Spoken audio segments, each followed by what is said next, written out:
Toot, toot, baby, it's time to ride the funk train. Oh, you caught me with my pants down. You caught me with my funk down, baby.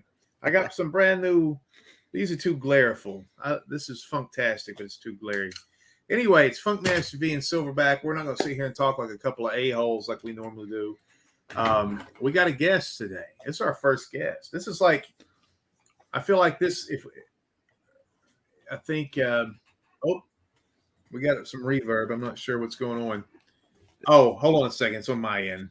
Is it on your end? Yeah. Say something nice to the people. Yeah. So we managed to get a guest, believe it or not, and it's somebody that I really I enjoy his games quite a bit.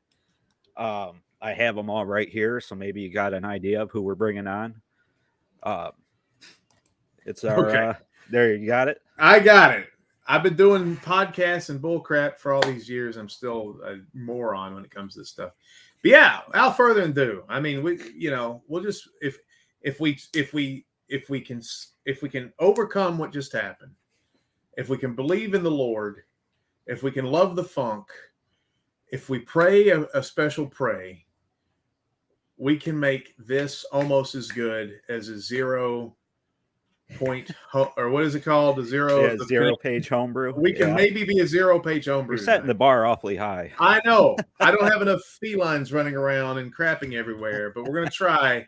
My friend and yours, Todd, aka Revontuli, the programmer extraordinaire, the genius behind the Dragon trilogy. Thank you for coming on this cockamamie thing tonight. Thank you. Awesome to be here. Oh, beautiful. Now, I told John that we met each other a few years ago, and it was a convention where your wife was, I accidentally touched her breasts, and you tried to stab me, and we had to bury that immediately. And John, I was just making that shit up. I've never met Todd in my life. So, because he had me scared. Silverback was like, what? What are we going to do? So anyway, no, I've never met Todd before. But I do have a surprise for you. I have a friend, Revontuli, right here. The Dragon of Storms is here. That's the one I always use. So we're going to, if you're watching this crap, we're going to do John beat your game. I cannot beat it. Twice. The only way I can beat it is with a hammer. But I got it rolling in the background here. It's a very tough shoot 'em up. It's your last of the Dragon trilogy. Where did you come up with the crazy idea to do?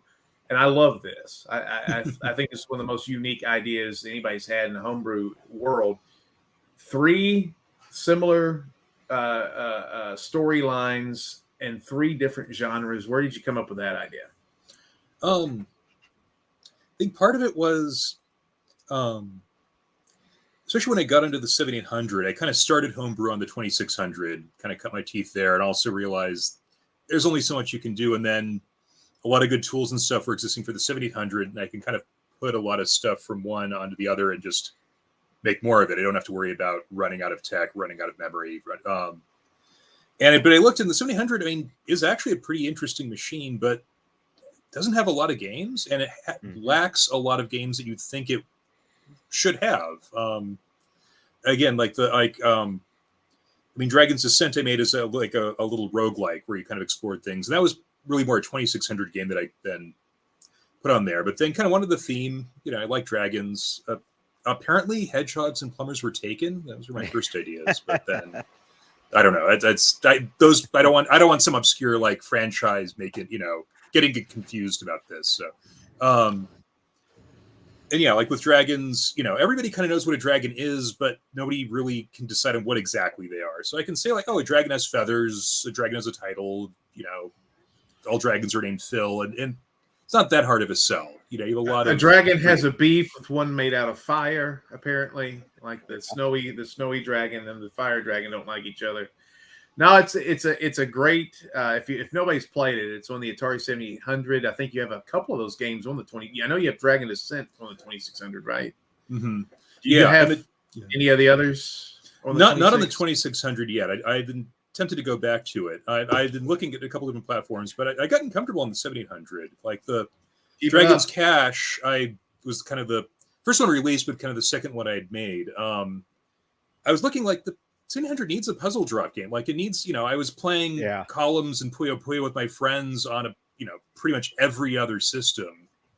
And like, there's no reason the 1600 couldn't have one. It'd be great for it. So I decided I'll make a 2-player puzzle drop game, kind of start as a straight. It was one of the things I generally don't do usually do like straight ports, but I was like, I'll do Columns. I like Columns, Well, and then I try to add my little spin on it.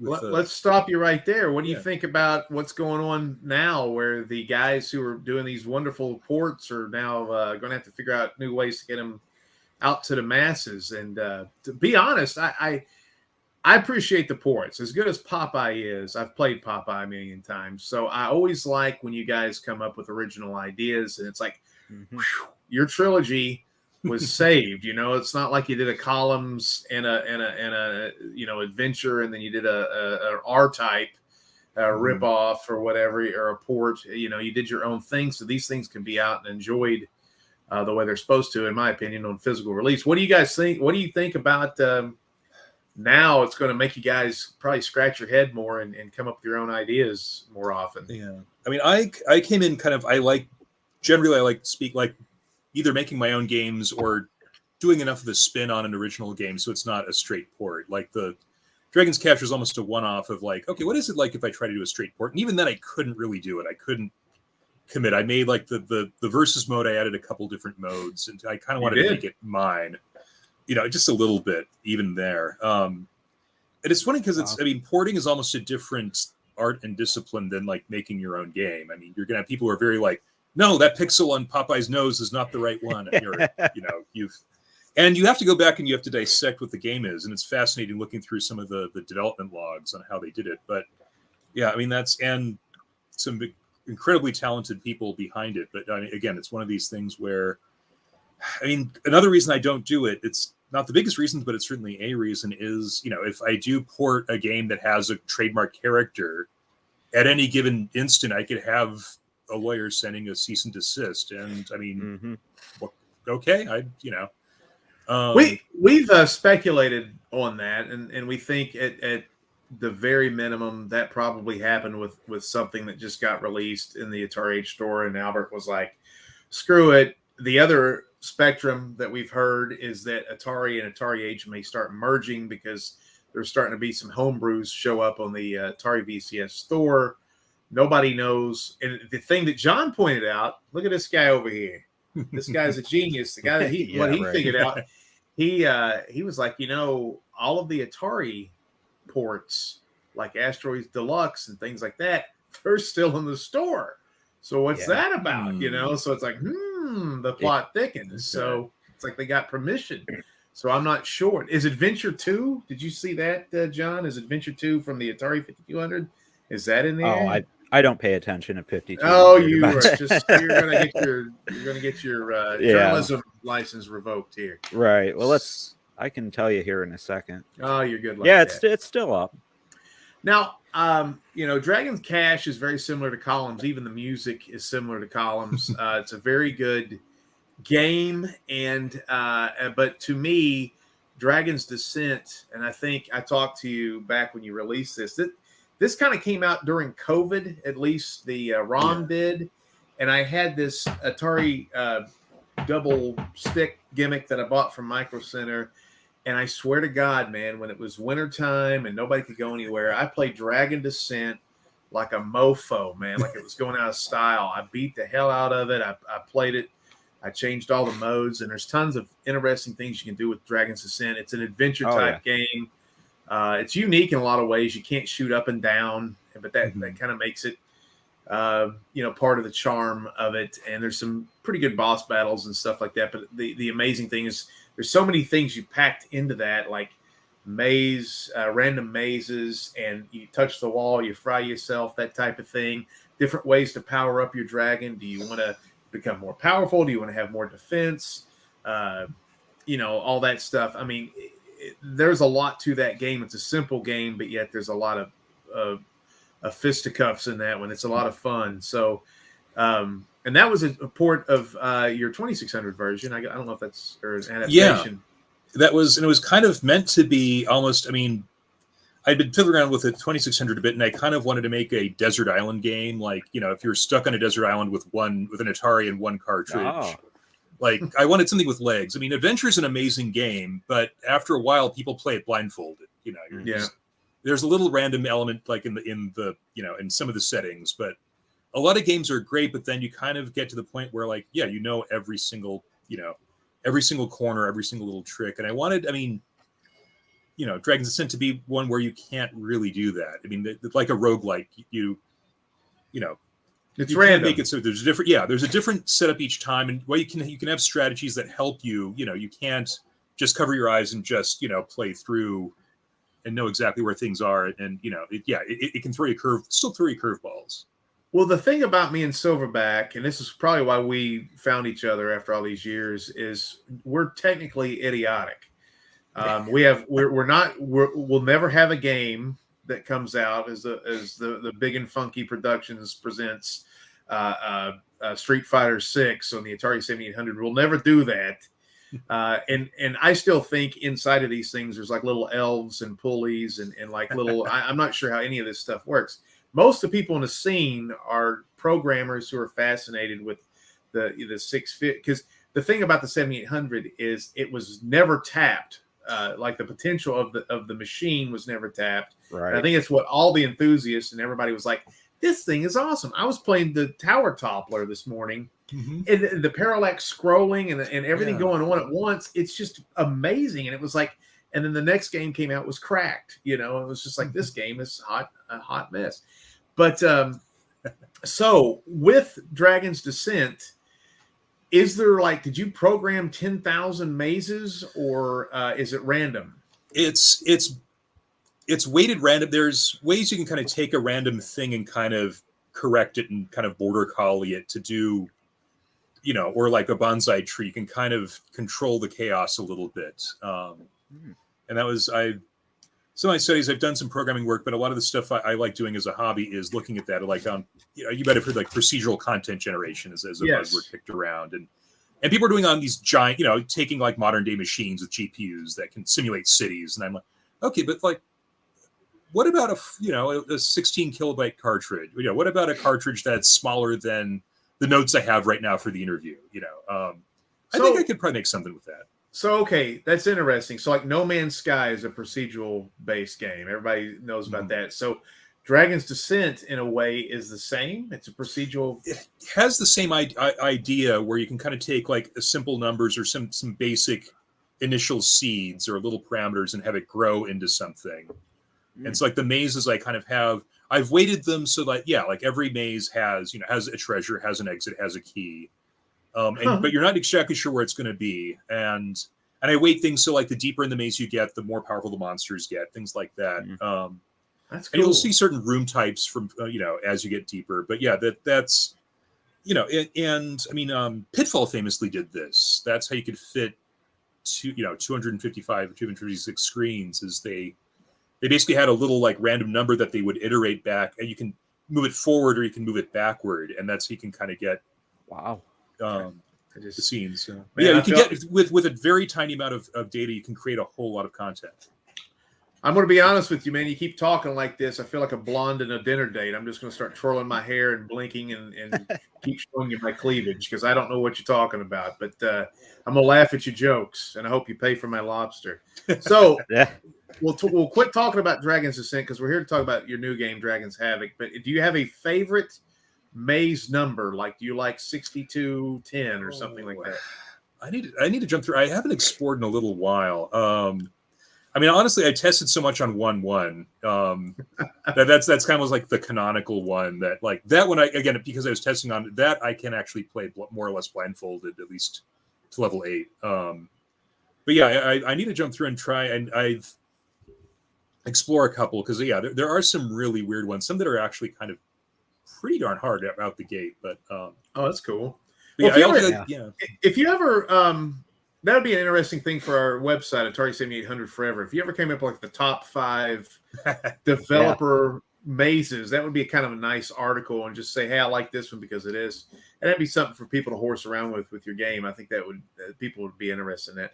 All right, John, you are the master of Dragon Havoc, and Well. I suck at this game. It was kind of neat. It was like you liked Keystone Capers a lot, and Dragon's Havoc, and I shaded myself towards Attack of the Pesci robots, and I won because I got all these swag from Twin Galaxies last month, which I kicked a lot of ass. But anyway, you really took the Dragon's Havoc. So before we do the long play video of you kicking the crap out of Todd's game, the floor is yours, my friend. Yeah, well, I mean, I don't know how you can't like Dragon's Havoc. That game, you did an incredible job with that game. It's Todd. too hard. That's why I don't like it. It's perfectly balanced. My fear was it was going to be too easy, but that's definitely not the case. You programmed something that I think is really special on the 7800. I mean, you had Plutos and Sirius, and those were good, for the time and stuff. But I think the 7800 really needed a game like Dragon's Havoc, and yeah, I mean, I've completed it twice now, and I'm excited to have you kind of watch what I did, and maybe. Well, let me jump in here real quick. So I haven't beaten it because I suck at shoot 'em ups, especially ones where you just can't be sloppy, and that's a very meticulous shoot 'em up. And I'm busting your balls a little bit. It is a very good game. I don't want people to think, I'm just busting because he's better than me. He almost beat my tower toppler world record last week, and I was about to drive up to Ohio and ram his head through the sheetrock up there. But anyway, he said this was one of the best endings for any 7800 game too. So that's another one that I think's really cool. He said it was better than Dragon's Descent. Dragon's Descent was a really good one. So I think that's and you mercifully made it to where you could continue. Yeah. You can power through. And I generally don't like games where you can. I mean, if I make a game, I don't want people to sleepwalk, play it, beat it in a half hour, and then they'll forget about it. I try not to make them merciless. I try to hopefully have the first couple levels you can kind of get through. But again, I want if ideally I'd like my challenge level to be 80s montage challenge level. Where you put on like an upbeat 80s track in the background, and you get a little bit better each time. It cuts to like you and your friend looking and like, oh, that's how you do it kind of thing. And, Dragon's Descent kind of similar way where, people are like, this is hard. And I'm like, you've been playing it 15 minutes. Like you nailed that too. The last, 2 levels of that game. If I didn't cut down the footage, the video would have been about 2.5 hours of me failing over and over and getting a little further and a little further. Yeah. Oh yeah. Oh I mean, it's a game that even after beating it once, I still had a lot to learn. And you're right. It felt like a montage, like, pushing it to the limit, getting a little further every time I played You're the best in town. That's when I finally beat it. Yeah. And it's I actually held it back a little bit. I know when I was playing through and kind of like continue spamming, trying to make sure that it was beatable. The default Atari 7800 joystick. I mean, it's better than a lot. Yeah, better than a lot of the era, which isn't saying a whole lot. But they call it the pain line for a reason. So after about an hour and a half, I was like, okay, I need to just dial it back just a little bit, just to save my wrist and hopefully the wrists of anybody who plays this game. Again, it's still hopefully it's not a pushover by any means, but that was the design of the joystick did figure in a little bit. Well, that's great. What are you beating it with, Silverback? What do you use? I had a pad that's similar to like an NES pad. It's Retro Game Boys put this out a while ago, so this is what I used. Okay. Yep. You don't like the Genesis gimmick for the shoot-'em-ups? I mean, I do, but I like that one a little better. Okay. I mean, I couldn't imagine doing it on the pain line, like you said, but you put that into consideration when you made the game.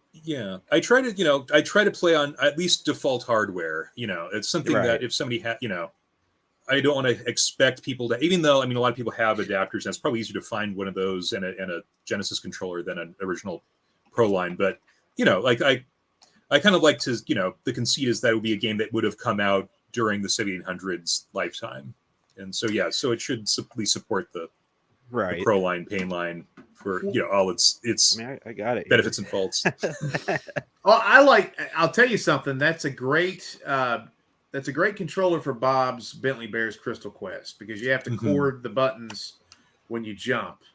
And I think that's probably the one game that the Pro lines are very good for. I disagree. I hate your guts. What are you talking about? I I recorded a video trying to beat Bentley Bears Crystal Quest on this, and it was horrible. What's wrong with you? Is there something wrong? I can't. As a kid, I could use that controller. I did great at asteroids and everything, but as an adult, I can't do it. You're getting soft. I'm getting soft. I'm weak. It's better than the Intellivision or the ColecoVision. It doesn't have a keypad stuff on it. I'm not a fan of the whatever 640, the original Atari one. It feels stiff to me, but yeah, something like, I grew up. Honestly, I grew up with D-pads, but the Pro line works great for about an hour, and then spikes go through your wrists. Right. Like you're like, this is fine. Okay, I got to stop. That's right. Yeah. It's something else. I had a friend over. I got a house guest. He's helping me. We're finishing a couple movies. We make movies here, so and they're not pornographic. Anybody can watch them in church. Maybe not church, but anyway, we got this double. He came over here, and he was like, "Oh, I want to play Teenage Mutant Ninja Turtles," and we got the double fight stick. Dude, after about 30 seconds of me going pap, pap, pap, pap, pap, because the Ninja Turtles are. It's just. Yeah.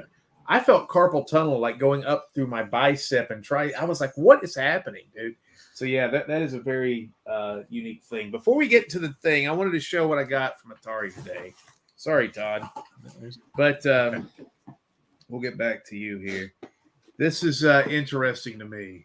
So last year at Atari, you could have been a sucker like a lot of people. They had 10 Atari 2600 games that you could line up. If you bought all 10 of them, oh no, you could line it up and it would say Atari 50. That's how they get you. Yeah. Yes. $1,000. Yep. These are $100 a piece. It would have cost $1,000 to get Crystal Castles, to get Asteroids, to get Missile Command. Are you kidding me? But I got a deal where I only had to pay $50, and I wanted one. And I was on an Atari Gravatar thing last year with the Atari 50th collection. It's too hard of a game. I learned after all this that the guys who even designed this had to cheat to beat it and test it. They couldn't even play it. But this thing came with a pretty good box, and it's got like right here, it's got that Fuji that sticks out. So it's got a nice embossed. Yeah, that's the word. I'm sorry, I went to public high school. Got a manual. It's it's burgundy. It looks like the old one. Comes with a little stand that you can put the gimmick on. And if you got a denim jacket, there's a Gravatar patch. Not bad. Yeah. I do like the Gravatar graphics and the artwork, the concept art. There's a pin that comes with it for your denim jacket of the ship. Oh, yeah. The main event, though, is the cart with the alternative graphics. And you see at the top, it says Gravatar. And if you put it in and play it, it lights up orange. Oh, wow. Okay. So that's fancy. That is fancy. But that is $50 I'll never see again. But I'm not getting I'm not getting the other 9. But I thought people would like to see that because a lot of people probably was like, who in the hell is going to pay $100 for that? Okay. We're not talking about that crap anymore. We got my favorite dragon of the two. Yep. Spoiler alert. They may unify. The ice dragon. How do you know? You told me. Oh, yeah, I told you. Okay. I can't figure spoiler. it out. Yes, yeah. They may put aside the differences to defeat the Harpies. So, without further ado, John, do you want to preface this and we'll watch this as you guys talk about it? Yeah. So here we have the Dragon's Havoc long play that I managed to play and beat. Took me about, like I said, 2 hours, I think. For all of your sanity, I've narrowed it down to about 40 minutes. So you don't have to watch me die over and over and over and over. Thank you for that. Right.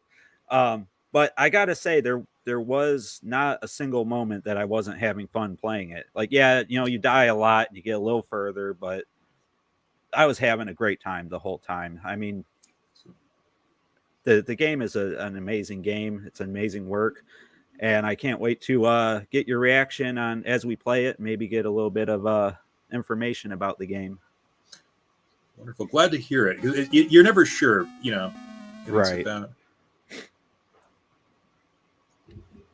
Well, this is if you wait through, I put the very first thing that powers on. If you let it idle, it goes to the instructions. Right. And I have that be the very first thing that happens when you power on the console, mainly because the first couple streamers didn't get the main mechanic. They just held down the button and were wondering why they were losing. Oh, okay. So it was. Yeah, it was.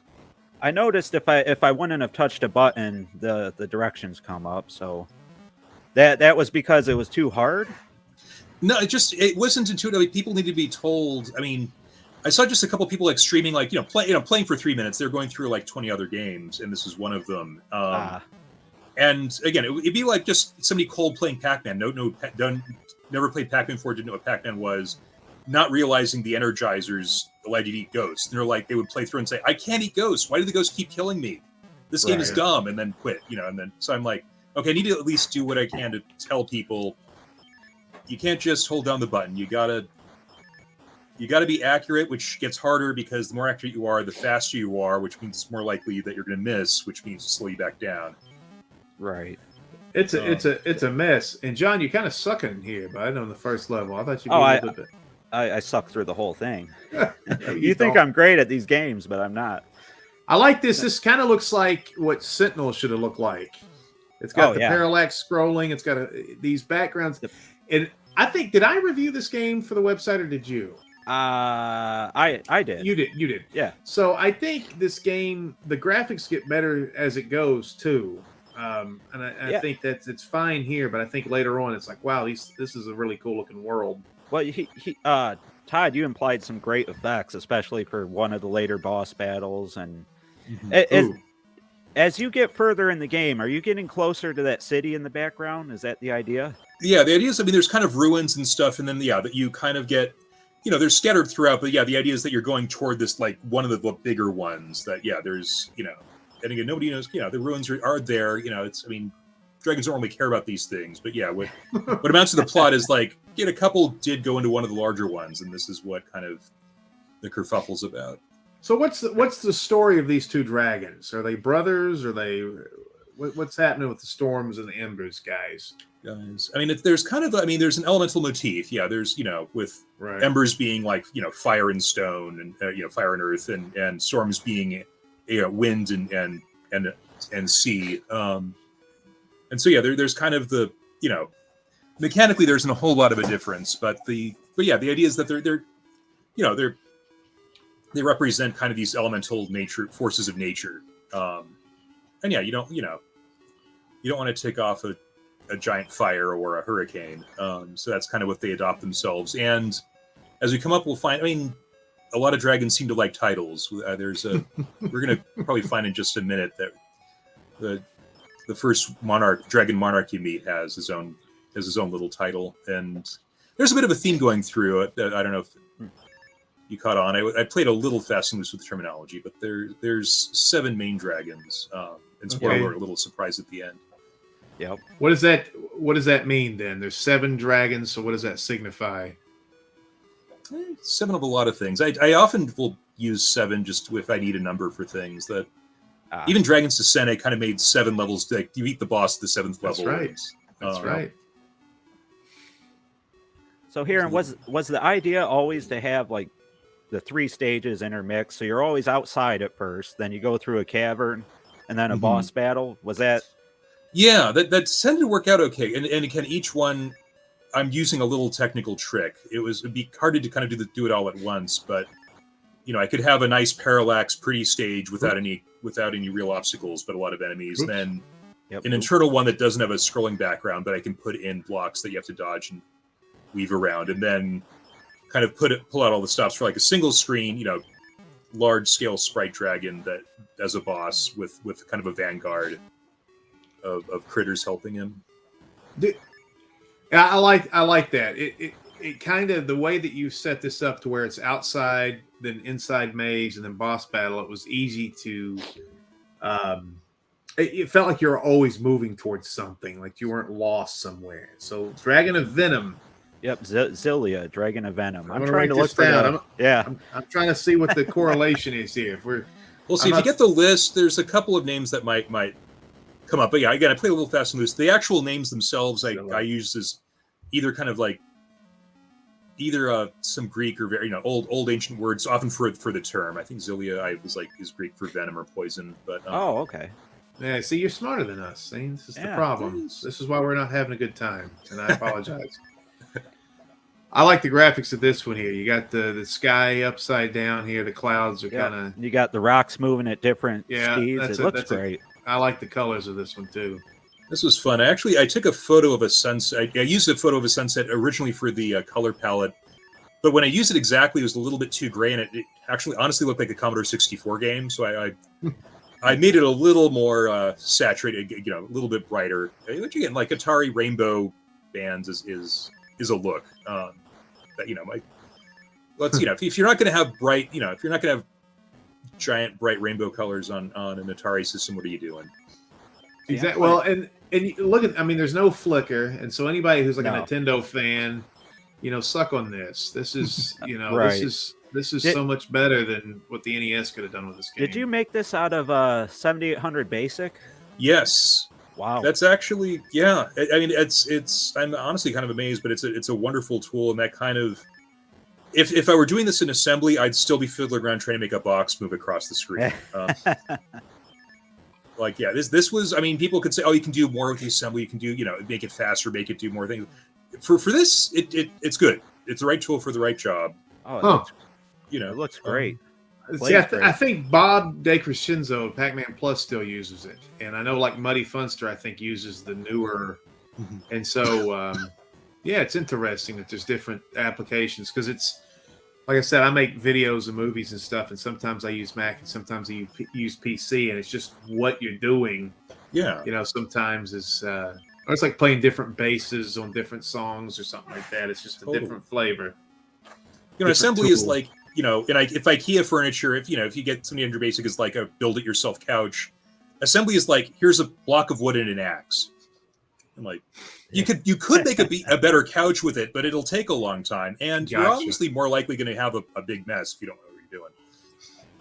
Oop, a little dark in here. This is where the teenagers go to make out the teenage harpies. Exactly. Yeah, the harpies. I like how you introduce the enemies. They get a little bit harder. That's kind of what everybody goes for, but the harpies gave me a hard time for a little bit. And I thought after I mastered the harpies, I had the game beat, but you had have one enemy I can't stand in this game. I used that particular enemy very sparingly. And, yeah. And that's something even in Dragon's Descent it comes up. That's something people take a long time to figure out is. If you're really on top of things, you can kind of fight everything and try to fight every battle, but running away or kind of just not, sometimes discretion is a better part of valor. That's what I had to learn. That was the hardest part, was trying not to kill everything on the screen. Well, that's probably why people who don't like this game, and I'm sure there's some that they're just not patient enough to understand this is a defensive shoot 'em up. This isn't just a game where you get 90,000 power-ups and side ships and the bullets are flying across the screen. This is it's almost like a pugilist game in a way. You got to take your shots. I have a question too. With the hitbox for your character, it feels like you were pretty generous with that. Was that on purpose or? Yeah. It's one of these things.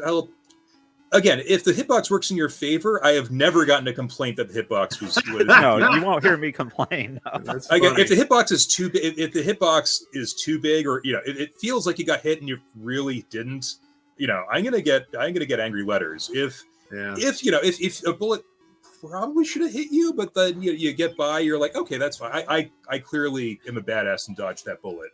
Yeah, the Matrix. We did the Matrix moves on it.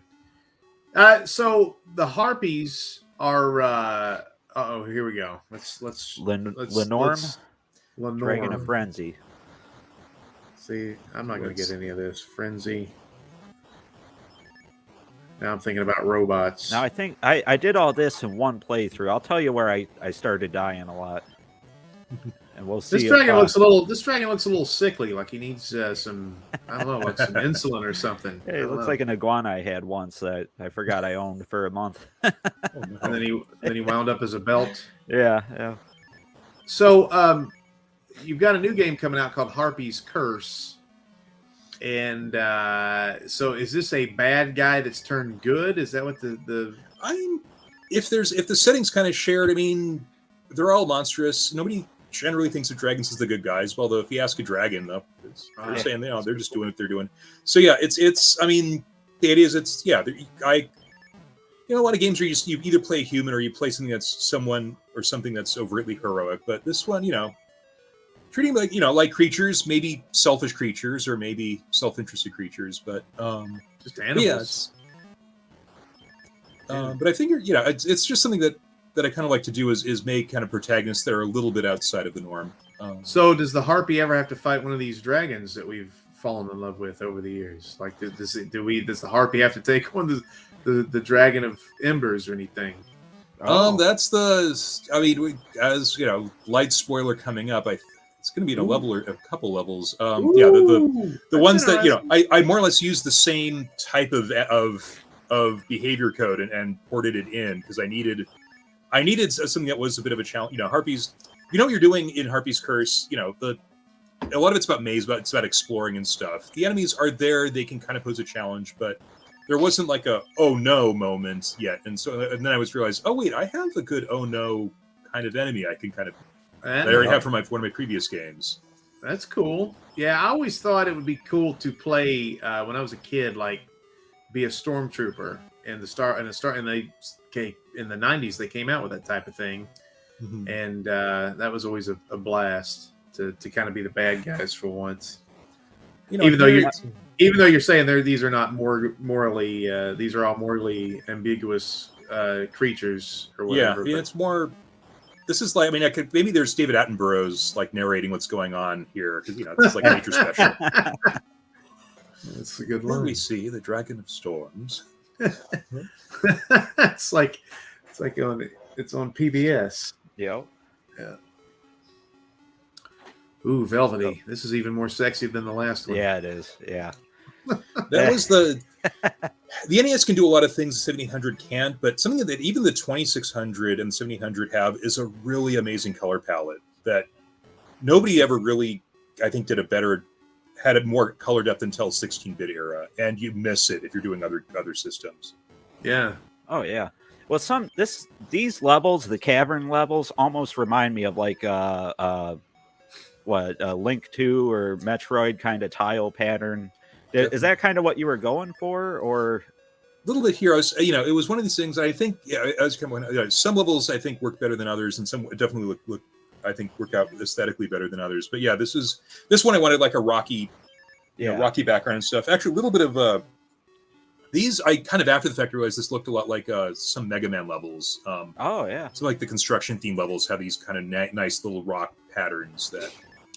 I will say this: the ornate decorations that you put into Dragon's Descent in this game, I always enjoyed those, and they're, every once in a while you don't overdo them, so you don't get sick of them, and then you just go, oh look, it's a Triceratops head, or whatever. It's really kind of sweet. So I just have a callback again. One of these things where I didn't have a whole lot of space, so I kind of had to be very selective, but I kind of made sure that. Yeah, I had little, these designs that would come back and remind you, have a nice consistency through. So, could this game have been done back in 89, 90? Is this? Yeah, I think it could have. Yeah? I'm not actually doing anything particularly. This is on stock. This is a 48K ROM. This was like their stock ROM size. Oh, wow. Even like, That's amazing. I could even convince the bean counters if I had a time machine to 1984, 86, I could probably. I've often fantasized about going back to Atari with all these homebrews and being like, hey fellas, do you want to really give them a run, or what are we doing here? I'm sure Jack would have went crazy. He probably would have went, that's too much money. Yeah, that's way too much. The future is computers. I had to edit there. No, I had to edit because I died on this guy so many damn times. What is he, a lion? He's Lamia, the dragon The fangs. of fangs. That's right. Um, Thanks. it's because of them harpies that come above and below you. I mean, this is a tough battle. This is I made each one different, and even their patterns are subtly different. And yeah, that can make them real jerks. Weirdly, I found a couple of patterns in the later bosses. I'll point out the one that actually I still have the most trouble with, because I kind of got a routine down. When I was doing things like testing the ending, I played the last bosses a lot more than the previous ones, so I kind of had a pattern. And again, like it's harder when they move up and down like this, but just going through and getting really close, you can just cut loose. This guy needs a mint. He's up in your Kool-Aid a little too much. Mm-hmm. I found out a lot of times in these 7800 games that the bosses, the levels sometimes are not, or the levels are out of whack, or sometimes you go deeper and the bosses are easier. Yeah. And like even with Muddy Funster's excellent EXO, I figured the boss battles do not. They don't get harder as you go. I felt like some of the later ones were even easier, and I felt like the main boss was the easiest boss of the entire run. So, which is fine for me because I suck at these games and I always like winning at the end. But I always find that this game I didn't get very much further than this, but I did feel like, hey, here's those things again. Yeah, this game doesn't have that problem. Yeah, it feels like you were worried about that, don't be. It gets harder. Yeah. You've done very well so far, by the way. I was busting your balls earlier, but you're doing good. Well, I spent about, I think, 10 minutes on that last boss. Yeah, that was a deal breaker. This is where it starts picking up. I think this is like even the demo, the first demo I released ended around here, and I kind of wanted to, give a little taste about you're not going to sleepwalk through all the game. This looks rough. You can kind of hide in the corner. I ran away like a sissy. You can do that. That's valid, and especially if you don't want to. If firing and missing is one of the worst things you can do. Yep. So don't take a shot unless you're sure you're going to hit. It's like a test that penalizes you for guessing. Yeah, when you get like this, when you can't hardly move, this game it's brutal. It's brutal. I bet people are griping about that. I can't see the video here. What is that in the background? Is that a city on like a plateau or a mesa? Yeah, that's what we're heading towards, right? Okay. Yeah, kind of a floating city. And this one, I was playing with things. This is something like the color palette here, the fire.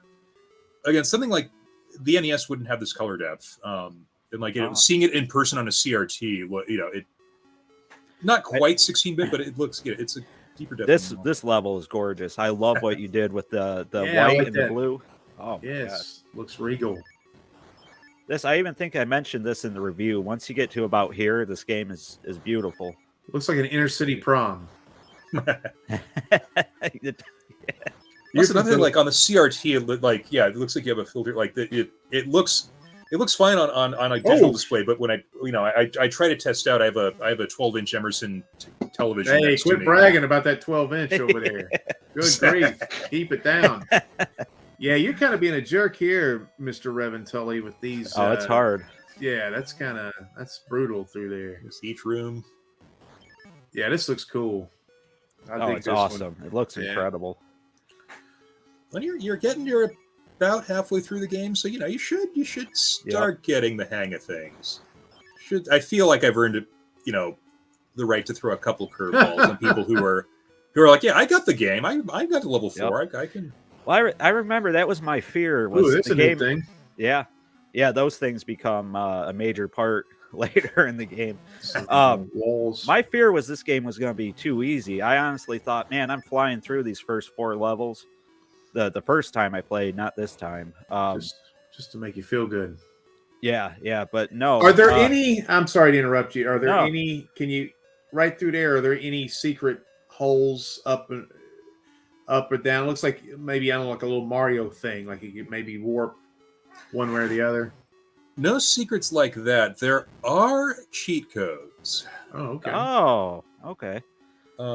I don't think I'm not going to say what they are, to everybody just yet. I know there's a couple of like high score. I also made it so if you do put in a cheat code, it should make it so that you're not allowed to input your name on the high score menu. Just so look at that. That's smart. But that said, there's a couple of cheat codes. I might private message you guys about some stuff. Might help with things. That's nice. So what is that? This is a big hint. Yeah, this is cool with the background flashing and stuff. He's the dragon of what? Wrath. Yep. Oh, Deadly Sins? Is that what we're doing? Yep. Okay. All right. Got one. Yeah. So I barely skated through this boss battle, I remember. This one, like, again, even if you're slow, if you kind of keep moving, I mean, you can dance around it, and he kind of stays in front of you. He'll home in on you, which actually makes things a little easier. The harder bosses I found, once you're used to things, like, are the ones that will just move up and down regardless of where you are. So you have to come to meet them. You have to. I mean, the only thing I could do in this battle was try not to get hit and maybe hit him once every few minutes, I guess. I'm sure this isn't what you intended. Sometimes I've gotten cases where I get stuck like this. Then you get a couple things where if you get close to them, you can usually fill up the meter pretty quickly. And even if you have a 2 or 3 or 4 dots, you move a lot faster. Yep. Like it starts, and it can cascade. Once you get halfway, it's easier to fill up the meter. But then if you start a run of misses, you slow down real fast. Well, the problem with me is the acceleration throws me off. Then I'm used to going like a turtle, and then all of a sudden I'm the hare and I'm flying. Crap. Once you lose a life, it seems like you lose, 6 lives right in a row. Exactly. A lot of bad stuff can happen at once. Yeah, that's. I mean, the other like kind of last thing. Once you're at the point where if you get hit with the shield, even you slow back down, but that's when you run. That's when you're like you have a couple seconds of grace time. Ooh, look at this. Yeah, this is really cool too. We're inside of something, I think. It's like a crystal, kind of a crystalline cave. I feel again, this is kind of like the palette. You could maybe get something that kind of looks like this on the NES, but again, the I don't remember. For all Atari, the 2600 shortcomings, it had 128 colors you could access, and the NES says about 50, 60 maybe. Like that's one reason there's a lot of sunsets in Atari games. You can make really good sunsets. I think the best ending on the system was a sunset on Fatal Run. Oh yeah. Mm-hmm. That part there was difficult too, with the 4 harpies and the I don't know the name of the other guy, the little stationary turret. Yeah, the kind of the guards. I think, the Janus guards, eh? yeah. Like the two-headed. Yeah. I remember on my Dragon's Descent review, I said you can't spell Janus without anus. I hated those guys. Yeah. I finally got a design that didn't make them look like bread or steak. So I called them the floating bread too, I think. I got them into a kind of something that looked more like a mask, and then got a nice little devil or oni or dragon face. Well, that's a cool little thing there. You got a little you got some defense for the bad guys. I appreciate those because you could build up your meter real fast with that thing. That's true. It goes both ways, don't it? Yeah. Yeah, you don't have many originally power-ups, but then when you see those later in the game, I think when you start seeing those blocks, you're like, okay, oh thank goodness, I can fill up my meter on these things. That's a neat little twist here halfway through. Until the end. Then when you see those, you're I have nightmares of those blocks after. No idea what you're talking about. The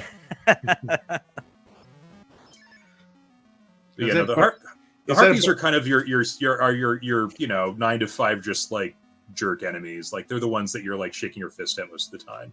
Yeah. The birds are the harpies, right? Yeah. Okay. Now here is this. No, this ain't it. Okay. This reminds me of Metroid right here. Them kind of I like that. Triangle blocks there. It reminds me of looks like Princess House. Yeah, that too. Yeah. Yeah, the purple and green. Yeah, doing kind of a crystalline, just different kind of block motif going on. And the other little subtle curveball, those guys, I call the gargoyles and the skulls that move up and down are 3 shots, and you're used to double tapping. You suddenly have to go. You have to keep in mind, like, oh right, your rhythm. You need to change your rhythm up. Yeah, but John did good right there, where he went down and made sure he leveled up his shield. I would have just stayed in the middle. Well, and tried not to die. I like to stay in the narrow passages, but you can't, because I feel safer there for some reason. But you can't do that later. Well, you got a scramble type thing going on here now, where you can take a wrong turn on a maze and get splatted. And again, that's part of the element of just playing through it and getting a little further, getting yourself stuck. And yeah, there's a kind of a neat, the common knowledge is like what's a shoot 'em up without power ups. But there's been a lot of good games where you kind of make your own power ups. I mean, the Ikaruga, the game where you're changing black to white, kind of put a lot of that on the map. Excellent game. Yeah, and again, that was like there's no power ups, but it's an amazing, and challenging shmup. I used to play that all the time. And there's a little bit of just the idea of here that like you're always powering up and powering down. Like that's always a consideration. It isn't. I mean, one of the frustrations in games where you get like a lot of like Gradius and R-Type is you get a ton of power ups, you go doing great, and then suddenly you lose them all, and then you're suddenly okay. Wait, I'm stranded. I might as well just quit the game because Yeah. Right. Was that always the plan to have like a upgrade system like this? This was an early mechanic. I just had an idea way back when, and it just needed to find a good opportunity to do it. Was that this guy actually gives me more trouble than the later bosses. Oh, really? Just the way the patterning is, his vanguard, the other skull guys. Yeah. It looks and the kind of fact he doesn't really home in on you, so you kind of have to meet him. Yep. The other ones I can kind of troll into moving into my shots. This guy's a little trickier about that. Yeah, he does. This guy's more like the dragon from Ninja Golf. He does his own thing. Yeah. But this looks incredible, like the lighting flashing and stuff. Are you just using different background elements, or how do you do that? Yeah, it's actually cool looking. That looks like we're at the bottom of an aquarium or something. A bit of maybe a little bit of moon control too. Yeah. Dig it. I mean, but yeah, at least that's almost a Wild Start. Is just it's really easy to take a color palette and then change one color. So you can take like I could take this background and just make everything black really quickly and easily. And that's like fading in. That's something else I miss is like the Atari can do good fading ins because you can't use many colors at once, but it has a lot of colors to choose from. So you can ramp from pitch black. That's a subtle thing in a Dragon's Descent. This looks hand drawn. That's what's amazing about this. It looks it's really great. Cool looking. Oh, thank you. This was how one of the things like I kept this as one of the last levels as a little bit of a treat. Yep. It's like Nintendo on that Super Odyssey game where like this looks like almost a totally different game. Like I would keep getting jacked up thinking I want to hit these reefs in the middle of the screen and then they're in the background. Never mind. Really good. That's really cool looking, dude. This guy right here. Yeah, those are I call them dragons, but yeah, they're very resemblance to the kind of dragon from Dragon's Descent, the kind of winged snake. You will never see me shoot one of those because I cannot get the pattern down. I don't know how you do it. I think that's the point. You can. I'm able to I've taken down a couple. Yeah. Occasionally, but then after you got to feel bold. You got to feel a little stupid. Like you got to feel a little reckless because it's often easier to just say no. I'm gonna go ahead, guys. Hard pass.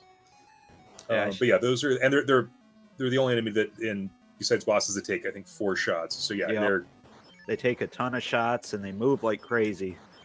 So yeah, I should have kept in a few edits of me trying to fight those things because you would have got a kick out of it. So you see, like as a Harpy going to face off against a dragon, I basically put these guys in with very little modification into Harpy's curse, sparingly. Like it's meant to be like oh no moment. Yep, it definitely is. This might be a little familiar if you've played Dragon's Descent. It looks similar. A little bit of a kind of maze-like pattern. Even the color palettes based on the first level you're likely to play. This is another level. Yeah, it looks cool. I like the I like this. the kind of like Tetris pieces. But I also I like this maze design too because it's Yep. it's kind of like you're wide open to pick your fate basically. But yeah, this one again, Ooh. Now I like going to the upper ones, the tight corridors. That killed me a few times. I bet. I saw that. I try to make it so that you can at least see a dead end coming. Right. But yeah, it's still, there's definitely, you got to get, you pick a path and you get used to it. And yeah, at this point, this is one of the last levels. Like this is where you're, if you're able to pass this the first time, if the game's too easy, I mean, honestly, people play it and then forget it. And so, Man, you were lucky as hell, son. Jeez. Thank God for the invincibility. All skill. No, it was all luck. For a little bit, it wasn't a bug. I mean, it was just something I had to balance. But for a little while, like the grace invincibility was in certain situations you could get into a feedback loop where you had just enough time to fill up your meter again, and you were effectively invincible. And you could almost do that with some bosses, but I made it so that you can't just. It was a point where you could like sleepwalk through it, and No, I think you definitely straddled that line really good, where you have just enough room to sort of maneuver, but it's going to take you about half a dozen tries at least. Oh, look at this! You're out. Yeah. Okay. I didn't throw. There was that. Yeah. No, it's the next. Oh, one. this is Marlboro's again. The Dragon of Greed. We beat him before. Based his ugly mug on. I mean, you're looking at it from a profile, but the horns and tusks and stuff are based off of the graphic from Dragon's Descent. And what's crazy is just that subtle. You're making the again, I forget what their name is. The enemies kind of dance around a little bit. That screwed with me a whole lot. Janus Guard. Yeah, that is insane looking, dude. Oh, you're an evil man, Revontuli. He is. God Almighty. But this is I don't know if you know this, John, but this is the boss of the Dragon's Descent. Yep. Okay. I actually went through and beat that after this, I think. Oh wow! Look at this. Looks like a city. Looks like Coruscant. So I got the feeling this is where we were going the whole game. Like you saw it in the background, and you still kind of see more of it in the background. I dig it. Yeah. So this is kind of city ruins. And again, maybe a little bit of room patrol. It wasn't explicit, but again, in retrospect, like, yeah, this looks a lot like a. Yeah. Well, this probably has the best. God, it's between this and Tower Topper for the best scrolling. Oh, really? On the entire system, man. It's a very awesome. I really like the scrolling on here. I think I was the only one on the forums going, "Oh my God, scrolling!" I was so amazed by this. This was fun. It was actually, it's one of those things that the 7800, it's that particular, just the way it's made makes this, I mean, a relatively easy, like it's much, much harder to do on the NES, something like this. Just the way it's built. Like the NES has other advantages and stuff, but like the way the Atari's made, like it made this, when I kind of figured that out, I'm like, wait, I could do some really fun stuff with this. And so, yeah, the scrolling background was kind of the kernel that made me decide, and I have this like old neat shmup mechanic I kind of want to try doing, and then it all kind of fell into place. Oh, wow. But yeah, now I kind of, I've thrown everything at you. You're throwing everything. Yeah, this is, I'm not, you got this far, you gotta earn it. You gotta want it, honey. And again, there's you compose it, you make rhythms, you get you get moments to relax, even like a longer waiting for the other shoe to drop, and then you have oh no moments. Yep. Well, you just had a moment there that was like a break. Mm-hmm. Yeah, I'm not here though. Well, that's because that's going to lead up to this, which is I mean the dragon enemies are nasty enough on their own, but when they got friends, that's Oh, it becomes near impossible. So you're using the Nintendo Look at this. Entertainment. Yeah, that's ridiculous. So you're using the Nintendo Entertainment Pad for this game, right? That's what you. Yeah. I I don't even think I tried the Pro line on this, but I want to give it a shot now. It's possible, but again, like this level here, yeah. Oh I mean, my at least I tipped you off early on what the level's going to be about. Yep, you did.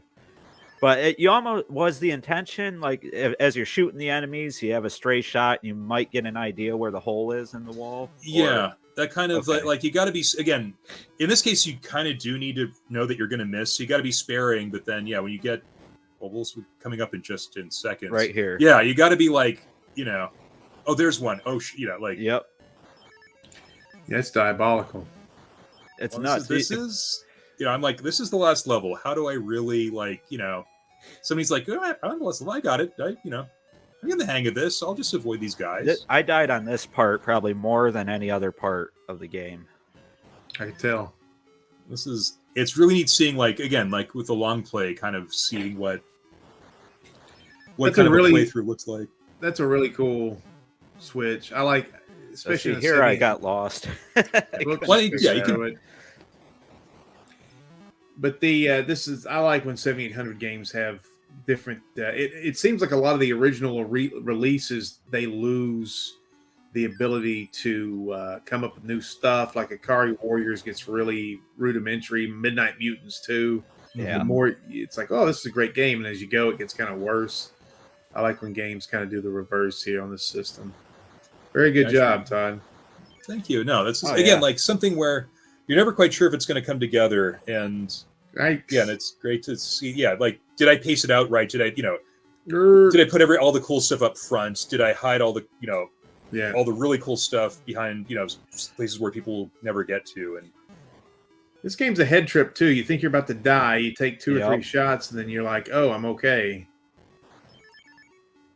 Yeah, no, the shield was relatively late, and it used to be just double damage or a double score, and then really? Yeah, but then there was that wasn't a good enough incentive besides the speed. But the shield just gave you that little edge, I think. Well, this game's all about defeating it. What is it? S? Glory. Yosphorus. I like this. This kind of reminds me of a griffin almost, or it has a lion head, right? Yeah. Or a newborn baby. Yeah. As a friend of mine who was testing it dubbed him Little Lord Fauntleroy, and now I'm never going to let that down. I think this was the toughest boss for me, which makes sense because it's the last boss, quote unquote. 7, it's the 7 Deadly Sins. Again, I changed out a couple things because Dragon of Gluttony, Dragon of Fangs is a little more edgy than Gluttony. Yeah. Okay. So it was glory instead of pride, because you're not okay. Even though with Lionhead pride, but so it's the 7 Deadly Sins. Okay. Yeah, I figured that out in World 4, John. Did you? Yes, when it was Wrath. Let's see. But you can get things here where you unloaded a good half dozen shots and. Yep. Ooh, you got him. Beat the game. Oh wait. Oh my God! Did you? Look at this crap. Look at this guy. First time you saw this, were you like, oh, blankety blank? Yeah. Yeah. You let out a harpy. You let out a harpy's curse. Yeah. This is cruel and unusual, right here. Well, he doesn't look that rough. No, he ain't. I mean, you could have been a lot meaner with this boss, and I think you probably should have been, really. I think, well, if you get this far, he helms in on you, so you can kind of. But he is a wall. He is kind of a wall. You can't really go past him. No, you can't. That's his gimmick. And he's the only one who has dragons as his vanguard, as his buddies. Yep. So those are. Now you got him. Good job. Got him. Looks like a pile of intestines. Here's spoiler alert. Oh, they're gonna have sex. Yep. Okay. Dig it. They turn green. Turn green. Gold, ain't it gold? Well, the desert turned green. The Dragon of Thorns.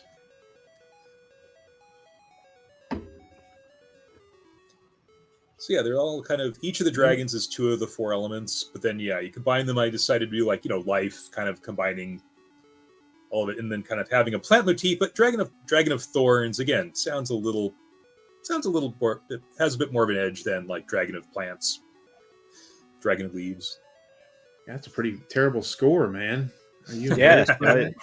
a little bit. So does this go through the cast of characters like Dragon's Descent or no? No, I have like 38 or 38 bytes left. I had no space beyond this ending, so I would have if I could have. It still was a good ending. I like that. Yeah, I liked them combining. It was a good reward. It kind of make you felt like you did something. Well, it also made you feel like there's a story coming up. Right. Yeah. Yeah. Mm-hmm. Wow. So I mean, good job, John, on defeating that game. I think that's one of the harder games on the system. And good job, Revontuli, man. Thank you. Absolutely. You made So you got Harpy's Curse coming up. You got anything else in this universe that we should know about, or is like Harpy's Curse again? I'm trying making a Metroidvania, which again, Midnight Mutants, notwithstanding, like not really, not many on the 1700. Playing with don't really have a good title yet. I don't think I'm playing around, but making a platformer, because even in this era, platformers everywhere, but the 1700 has Scrapyard Dog and Crystal Quest, which is great, but Nintendo. If I made a platform for the NES, I mean, that's throw it on the pile. There's hundreds, and honestly some pretty good ones. So it's like it's going to be hard for me to kind of get in the ring against like Super Mario Brothers 3, but again, 1700. I think I've playing with that. Again, still kind of in the early part of that platformer. But I have a couple ideas. So Harpy's Quest, that's done, right? You've completed that? I have like the thing this happened apparently with the original Zelda. I have a full game. You can download the ROM and kind of play around with it, but I have a whole bunch of space left, and so I'm making a whole second quest to it. Oh wow. That you can kind of figure out and find. And again, fine-tuning some stuff. I'm trying to test out. I have there's a password system, but then I want to see if I can get the save system on there, so you can save games. Awesome! You have a save key and stuff. So that'll take some testing, but you can play a good chunk of it if you look on the forums now. But it'll be available at PRG, right? PRG. That's what I'm shooting for, and should be able to play a good chunk of it at the very least. And I'm going to try to get everything that I can. We're talking with Al to get the print materials and stuff ready, which always takes time. But yeah, right. that's I do appreciate you guys keep putting it. The United States is this huge country, and we keep putting the PRG in the upper. I live all the way on the other side. I'm an East Coast guy. It's like, good God, I got to fly out to Oregon and start a grunge band or something to get paid my way back. But man, thank you for being here, and I'm always going to be Team Storms. Yep. So if we ever have a volleyball or super dodgeball or something, I'm on the blue team. But man, great game, and you should be very proud. And thank you for making all these guys, but you as well. Yeah. Thank you for making stuff that's fun to look at and weirds our friends out. My friends always come in here and they're like, "What is this shit? What? They make what? They still make this?" And it's just a lot of fun. To anybody that's interested, all three of these games, Atariage, they're awesome. Dragon's Cash, Dragon's Descent, and Dragon's Havoc. And we're very unfortunate that the fourth game, Dragon's Drunken Fiasco through downtown Pittsburgh, that was shelved because it was just too out there. But John, before it's time. Yeah, John, you got anything from my man over here? Yeah, no, thanks for being on. Thanks for answering our questions, and God, thanks for the awesome games. Yeah, thank man. you, thank you all for playing. This has been great. Like love the 1700 Forever site. It's always whenever I release something, I'm like, okay, what are they going to say about this one? But it's also a great resource. Yeah, you have every game. Like it's a wonderful resource, and it's honestly it's a pleasure to watch. Again, watch someone play through. Like you often make this stuff and you send it out, and you're like, is anybody even paying attention? And it's wonderful to watch. As an artist, I release stuff all the time. Oh God, we had people commenting this whole time. I didn't even see it. anyway, we were just a jerk. So anyway, sorry guys. But anyway, yeah, as an artist, you know, I've released a movie that is like got a 9.4. It's critically, nobody's seen it.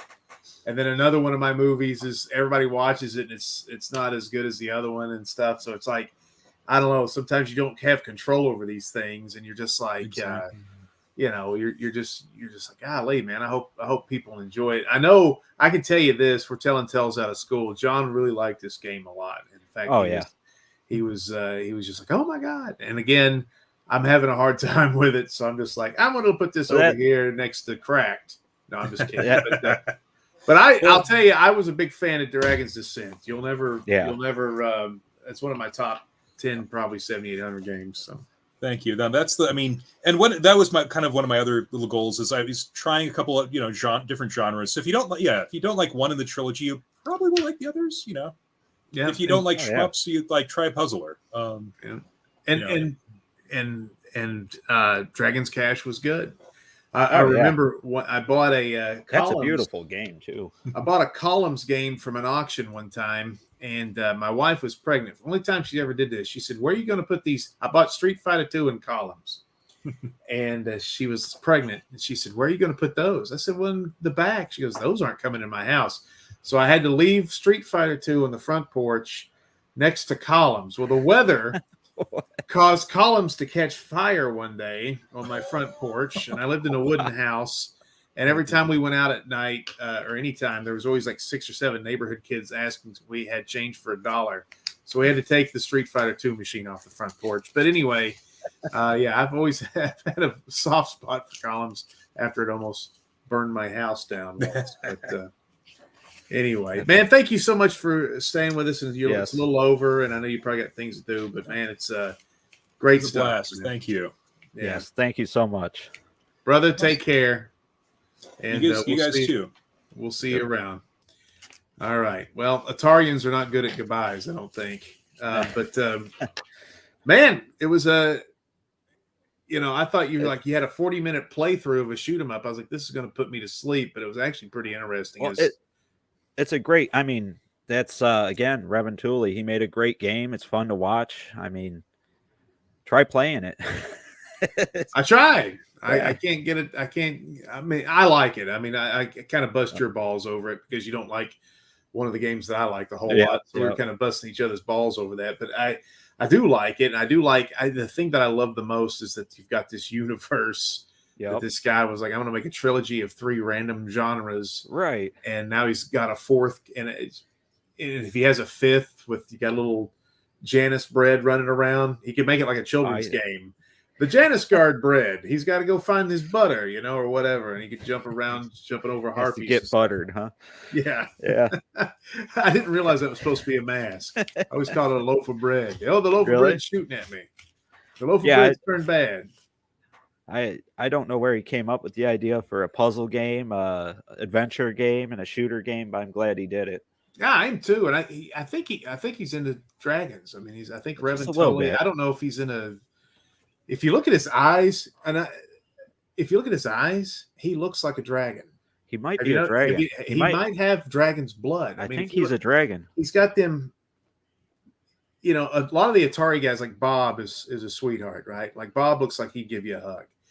If you went to like a place downtown in the seedy part of town, and you knock on the door and you have a password and you got Revontuli's eyes, you'd be like, oh shit, I better bring my A game.